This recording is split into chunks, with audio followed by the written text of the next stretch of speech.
Assalamualaikum warahmatullahi wabarakatuh. Saya Alia dan Afika akan membentangkan pelajaran 14 iaitu pengurusan harta selepas kematian. Unit 1, wasiat dalam Islam. Maksud wasiat ialah ikrar yang dibuat oleh seseorang semasa hidup untuk mengagihkan harta selepas kematian menurut hukum syarak. Hukumnya adalah sunat.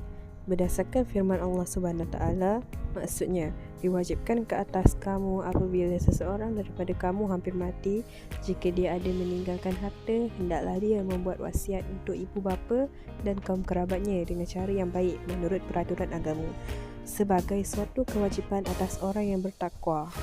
Terusnya adalah galakan dan cara berwasiat.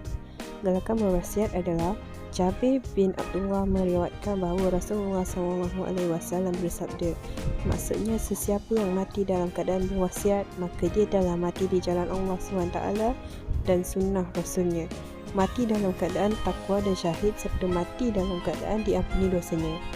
Cara pengurusan wasiat.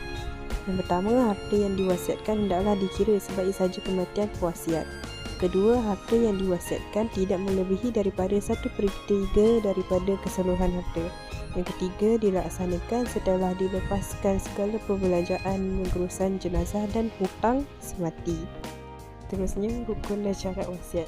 Ianya terbagi kepada 4, iaitu pewasiat, penerima wasiat, harta yang diwasiatkan serta sirah. Pewasiat perlulah baligh, sempurna akal, sukarela mengikut pilihan sendiri dan merdeka. Penerima wasiat pula perlu mempunyai kelayakan untuk memiliki dan menguruskan harta yang diwasiatkan. Diketahui atau ditentukan dengan jelas sama ada individu atau organisasi dan masa hidup ketika wasiat dibuat. Harta yang diwasiatkan perlulah bernilai, harta boleh berpindah milik dan harta yang harus bukan sesuatu yang haram. Sirah pula adalah lafaz wasiat boleh digunakan secara sira, jelas atau kinayah, kiasan. Penerimaan wasiat hendaklah dibuat selepas kematian wasiat. Contoh lafaz sirah. Lafaz yang jelas, aku berwasiat rumahku kepada anakku Sazali selepas mati. Lafaz yang kiasan, hartaku ini untuk Zuraini beserta dengan niat wasiat. Yang terakhir dalam unit 1 adalah hikmah pensyariatan wasiat. Pertama, peroleh ganjaran pahala yang berpanjangan walaupun selepas meninggal dunia.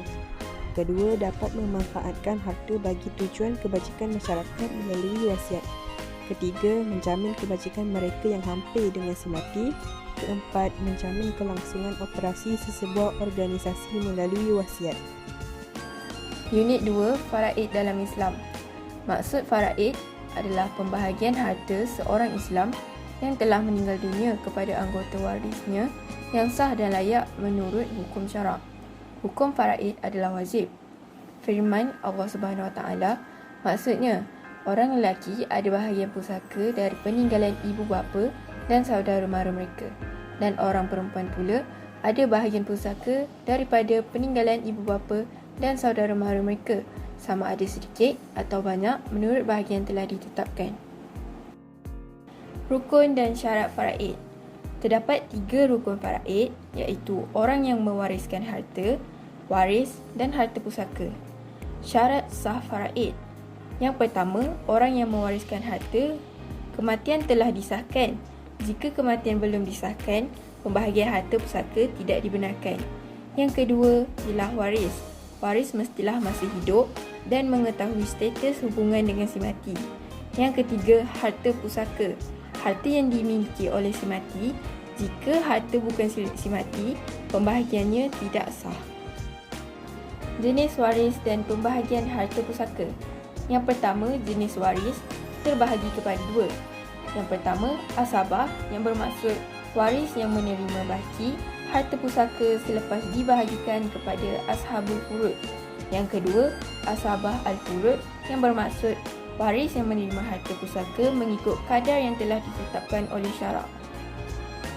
Seterusnya ialah jenis asabah. Jenis asabah terbahagi kepada 3. Asabah binafsi, asabah bil khair dan asabah ma'al khair.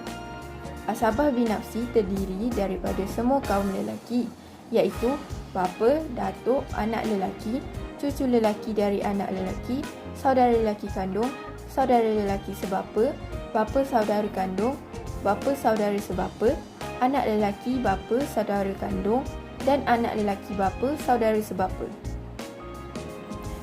Asabah bil khair pula ialah waris perempuan dengan sebab adanya anggota waris lelaki, iaitu anak perempuan dengan anak lelaki, cucu perempuan dengan cucu lelaki, adik-beradik perempuan kandung dengan adik-beradik lelaki kandung, dan adik-beradik perempuan sebapa dengan adik-beradik lelaki sebapa.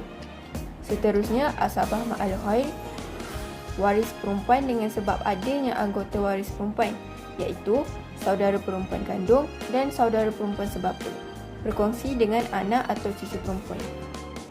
Yang ketiga, pembahagian harta pusaka. Pertama ialah bapa. 1/6 sekiranya mempunyai anak lelaki. Kedua, asabah sekiranya tiada anak. Dan terakhir, 1/6 dan asabah sekiranya mempunyai anak perempuan sahaja. Kedua ialah ibu. 1/3 sekiranya tiada anak atau terdapat hanya seorang saudara lelaki atau perempuan. Kedua, 1/6 sekiranya mempunyai anak atau terdapat lebih daripada 2 orang saudara lelaki atau perempuan. Dan 1/3 daripada bapa sekiranya hanya mempunyai ibu, ayah, suami atau isteri. Ketiga ialah anak lelaki. Pertama, seluruh harta sekiranya tiada anak perempuan dan asabah binafsi. Keempat, anak perempuan. Pertama, 1/2 sekiranya anak tunggal perempuan. Kedua, 2/3 sekiranya terdapat 2 atau lebih anak perempuan. Dan asabah bil khair sekiranya mempunyai anak lelaki. Kelima ialah suami. Pertama, 1/2 sekiranya tiada anak dan 1/4 sekiranya mempunyai anak. Keenam, isteri. 1/4 sekiranya tiada anak dan 1/8 sekiranya mempunyai anak. Hikmah pensyariatan faraid. Pertama, dapat elak pertelingkahan dalam pembahagian harta yang boleh merosakkan hubungan kekeluargaan. Kedua, menjamin kelangsungan hidup waris selepas kehilangan orang yang mewarisi harta. Terakhir sekali, dapat mengekalkan kasih sayang dalam kalangan ahli keluarga. Sekian, terima kasih.